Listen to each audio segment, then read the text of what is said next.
on the cord front wheel bearings. This is how I do it without the press. This is the kit that we're using. Front wheel drive bearing remover set. Alright, I hit it here.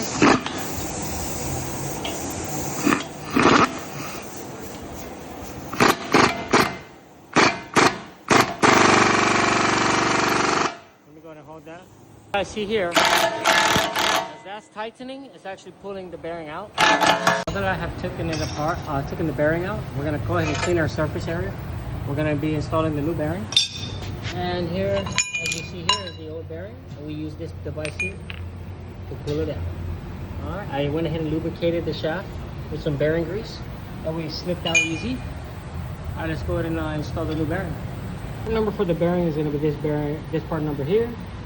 What comes in the kit consists of the snap ring, the axle nut, where is it?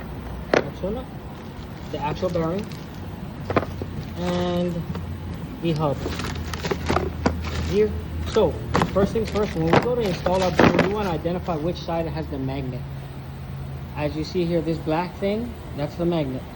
Do not put another magnet on here. There's little fine pieces of, see right here, ABS. It lets you know actually. ABS sensor side.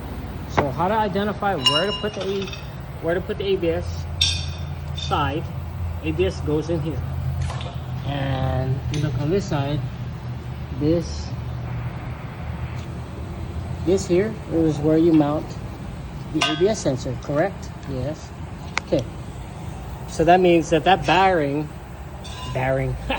bearing, see this? The bearing, the magnet side, which is the ABS side, has to be closest to that hole, which is going to be where the ABS sensor sits. And that's how it's going to pick up the reading of how fast you're going. So I like to give it a soft smack and let this bearing get seated first. That way it's pressed in flush, and then we'll connect my extension. And I'll go ahead and, make a video of that. So I went ahead and smacked it with the hammer. As you can see here, it's flush on both sides. You definitely want to start it flush, like as in, let's say this side of the bearing was pushed more out than this side. When you go to press it in, it's going to go in all crooked. And then it's going to dig inside of the spindle here. So what I'm going to do is just ever so slightly, just a little, you don't need a lot. And then it'll make this bearing go in a lot more easier. And then once I get to this platform here where there's a lip and the bearing comes all the way through, I'm going to wipe my grease off. But this is just to help the bearing go in so we don't get no